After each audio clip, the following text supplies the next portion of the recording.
Tom. Thank you. Glad to have you here. I'm glad to be here. Thank you. Thank you all very much. Thank you very much. I hope that when we get together after Tuesday, there's even greater enthusiasm for what's transpired on Election Day. I have voted, although my I voted sticker blew off this morning, and I rarely vote in advance. I'm one of those who still has this Norman Rockwell view of America, in which we all come together with our neighbors on Election Day and make decisions about the future of our communities, our state, and our nation. But I'm going to be in Wichita on election afternoon and evening, a couple of town hall meetings on my way here, and so do not want to miss the opportunity to cast my vote for our candidates in Kansas and across the country. I just want to tell you how I got to the position that I'm in and why I care so much about what's on that sticker that says Fire Reid. Before we talk politics, though, let me say that I've just come from Mid-Continent Airport, where on behalf of all Kansans, all of you in this room, we expressed our sympathy and condolences to those who've lost family members who are hospitalized, and also express our gratitude to all those people, our firefighters, our law enforcement officials, city and county officials here in Wichita and Sedgwick County who have responded so quickly and so appropriately, and who continue to work to see that the right things occur as a result of this tragedy. We also wanted to make certain that the community knows of a willingness of the Kansas congressional delegation. Congressman Pompeo and I and the rest of the delegation are very interested in making sure that the FAA, the National Transportation Safety Board, all those folks who are involved in this issue in a federal way, that they're doing what they're supposed to do. And that at least was the report this morning. So on behalf of Kansans, I express my condolences to those families and express gratitude to those who have responded so appropriately. Let me start it this way. I got elected to the United States Senate in 2010, as most of you in this room know. And I went to Washington, D.C. and took an oath. That oath is to the United States Constitution and to fulfill my responsibilities. That occurred in January 2011. A few weeks later, I would guess it's late January, early February, I'm on the Senate floor, and a guy named Harry Reid, some of you have heard of, came up and started a conversation with me. And the conversation went like this: Jerry, how do you like the Senate? Like the Senate better than the House? Well, Leader, I appreciate the opportunity Kansans have given me to work here, but sir, it doesn't seem to me like we're going to do anything. To which Harry Reid responded, Jerry, don't you hate it when people kind of point their finger at you? Jerry, you just need to understand. You just need to understand we're not going to do anything. We're not going to do anything until after the next election. You know, there are issues in our country that are pretty difficult for us to resolve. And I understand that we might not resolve every issue. But to start with the premise that we're not even going to try, that's not right. And incidentally, that's not right even if you're a Democrat. That's not right for America. And so that recognition that we have a leader of the United States Senate whose plan up front is to do nothing ought to be troublesome, certainly to Republicans, but to every American in the country. And, you know, I don't know what goes on in Senator Reid's mind, but the only explanation I have for why you would say we're going to do nothing is because you recognize that many of the issues that would be debated, discussed, and voted on if we ever voted would be things that might pit the Obama administration and their policies against the voters back home who in many instances don't agree and disagree strongly with what the administration wants to accomplish in this country. So from Harry Reid's point of view, his plan is it's just easier if we never cast a vote. We never offer amendments. We never have legislation on the floor, because then my Democrat colleagues will never have to choose between the Obama agenda and Americans. We need to have a Senate that functions. And when I heard what I heard, it bothered me personally.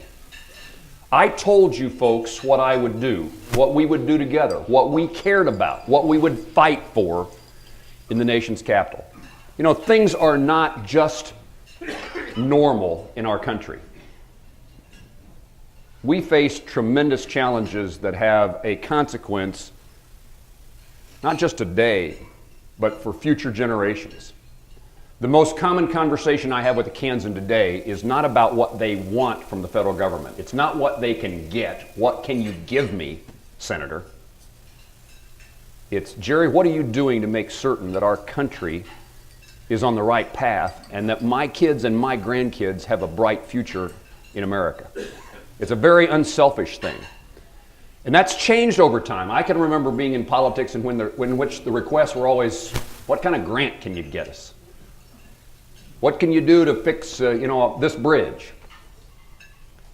Today, Kansans at least recognize that the problems are much greater than whether or not there's a federal dollar for a bridge.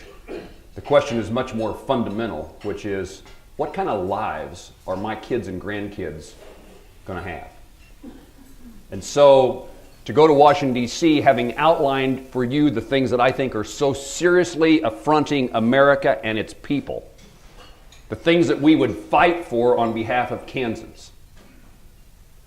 Things like spending less money, things like balancing the budget, things like getting the regulators in so many ways out of our lives, things like a strong national defense to protect our country, things like supporting the efforts to have a lawful immigration system in our country, things that were about keeping the federal government away because of the Second Amendment, things that we talked about in a campaign, things that we said we cared about and would work on, and to go to Washington, D.C. and be told, in a sense, Jerry, I'm sorry, it doesn't matter what you want to do, it doesn't matter what Kansans want you to do, we're not going to do anything.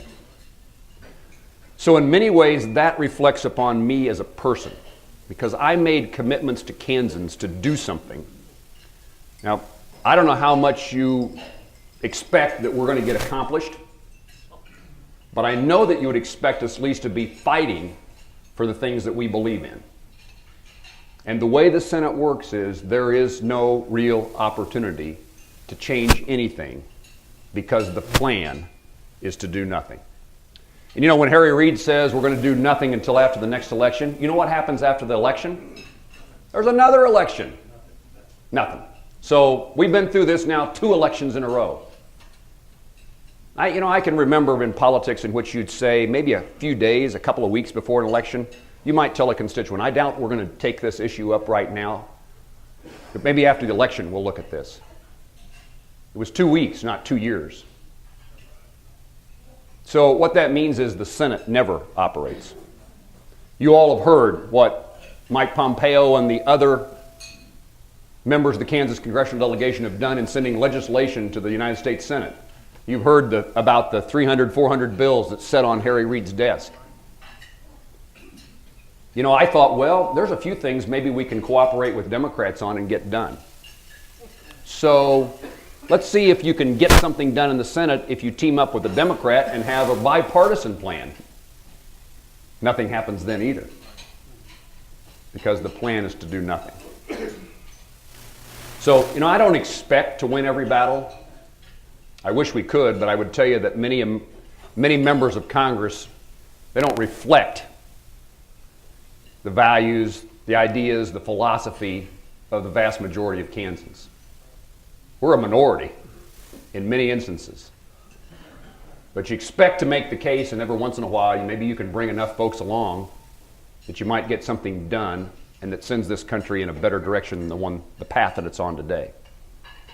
So it was that realization when Senator Reid says, Jerry, you just need to understand. You just need to understand we're not going to do anything till after the next election.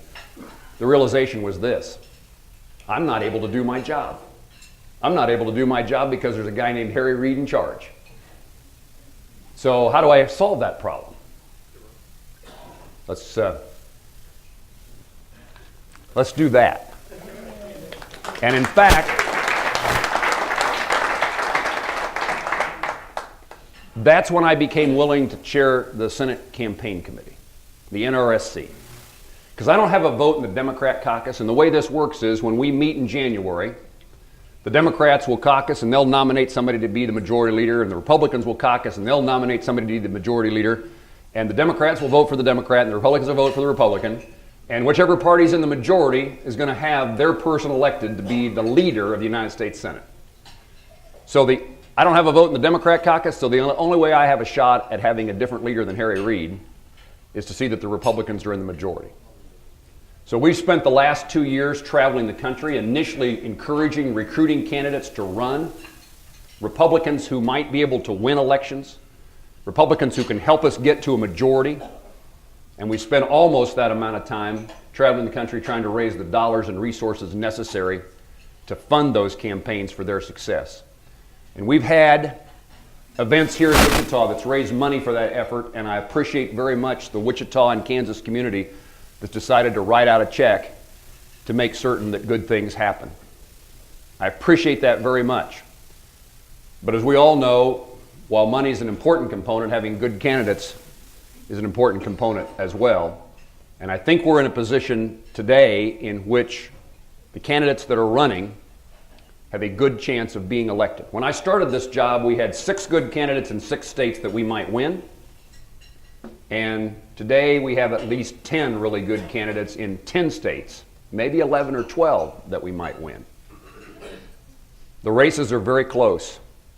Nothing's easy. It infuriates me, but it also surprises me that as bad as President Obama's policies are considered by many Americans, particularly in the states in which we're running, Republicans ought to be doing a lot better than we're doing today, which says we still have some soul searching to do to figure out what it is we can do to appeal to voters. Now, when some people say that, in fact, I had a question in a high school class yesterday in Burlington, Kansas, in which is, well, do you think the Republicans need to change what they believe in so they can get Americans to vote for them?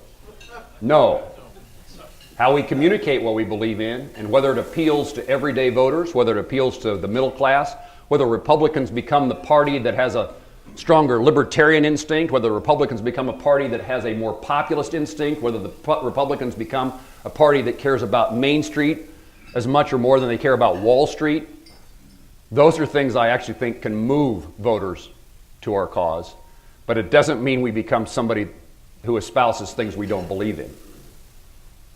So we head into the election, take 6 seats for Republicans to get the majority. Here's the way I would see it on Tuesday. We have 3 really good shots in places that the Democrat incumbents aren't running for re-election and they're in Republican states. That would be Montana, South Dakota, and West Virginia. That's 3 of the 6 that might work for us.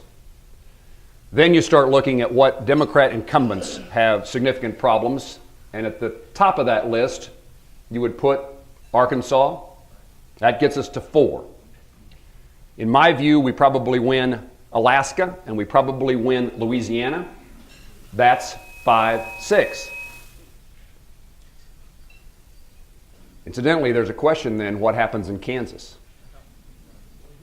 So it would be a terrible mistake on the part of Kansans for a number of reasons, but one of them certainly has to do with President Obama's policies and Harry Reid's leadership, that you pick up 6 seats across the country and Kansas takes one of them away, drops us down to 5. It's something we can't afford to let happen. Then Republicans may do well in a couple of purple states this election cycle too. Colorado, we have a candidate that can win and is ahead 6, 7 points in the poll against a guy named Udall, a Democrat incumbent. And Joni Ernst in Iowa. You may have heard of her. She's the one who grew up on a pig farm castrating pigs and thinks she knows what she can do when she gets to Washington, D.C.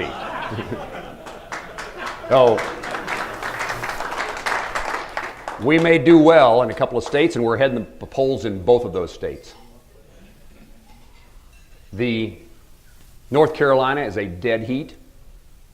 The Speaker of the House, Tom Tillis, is a great candidate, and he brought a majority to the House, the State House, for Republicans for the first time, only the second time since Reconstruction that the Republicans have been the majority, and he's the guy who went out and recruited the candidates himself. He knows his state, and he's running well.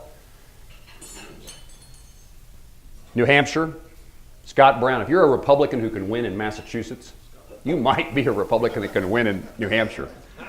And the latest polls have him 1 point down and 1 point up. So we go into Tuesday with a real opportunity, and we need to make certain that we don't take anything away from that opportunity in Kansas. Now, if the Republicans are given the majority by the American people, if we're entrusted one more time, first of all, we better behave differently than the Democrats. And secondly, we better behave differently than the last time the Republicans had the majority. We spent too much money, borrowed too much money, grew government in size and scope in ways that you would never expect from a Republican majority with a Republican president. So when you talk about how do you win elections, people have to see that there's a difference between they vote here or they vote here and determine which best reflects their values and their philosophy. But if it's muddied, those people who promise things, who promise gifts from Washington, D.C., if it doesn't appear like there's much of a difference, then the people who promise things to most Americans, to many Americans, many of them will decide, well, I might as well go to the people who are giving me something. So we have our work cut out for us. One of the things we could do, for example, is actually pass a budget. Required by law, by April the 15th of every year, Congress, both the House and Senate, is supposed to pass a budget. Then you fill in that budget with 12 appropriation bills. You know, the last time that a budget was passed by the House and Senate, reconciled and became a budget, one budget, and 12 appropriation bills then followed to fill in the blanks? 1994. So when you hear about the dysfunction of Washington, it's real. City councils, county commission, school boards, boards of education, state legislature, they've got to come up with a budget. Washington, D.C. figures out how to avoid making tough decisions. So when Harry Reid says we're not going to do anything, maybe it's just reflecting the culture, the nature of Washington, D.C., in which for a long time we haven't done what we're supposed to do. We could start as Republicans by passing a budget. I'm a member of the Appropriations Committee. I've never had an assignment to the Appropriations Committee before because I asked for this one because the committee that spends too much money can spend less. But here's something perhaps more important, or at least equally as important. When people come to you to complain about what a department or an agency is doing to them, their business, their family, the place that you have leverage on a secretary, a cabinet secretary, or an agency head is if you control the purse strings. If you can tell that agency head or that cabinet secretary no money, that's when you get their attention. And first of all, it could start in a conversation. You could have a conversation with a cabinet secretary or an agency head and say, this makes no sense and you're killing me, work with us to solve this problem. What you're doing, you shouldn't do. And if you actually have the authority to take away money from them, they are more likely to listen to you than otherwise. And if they don't listen to you, then you got the opportunity of passing in that appropriation bill, no money can be spent to implement this stupid idea. But when you don't do a budget and you don't do appropriation bills, and when we do what we've been doing, which is called a continuing resolution, funding the federal government at the same level of spending from one year to the next, then no agency, no secretary has any reason really to pay much attention to you because they know they're just going to have the same amount of money next year as they had this year. So if you want to get control over government, control its spending, control its funding. And process matters. Pass a budget, live within the budget, pass the appropriation bills that fit within the budget. What a different place Washington, D.C. would be, and then ultimately what America, United States of America, would be if we just did the simple things we're required by law to do, that we look the other way.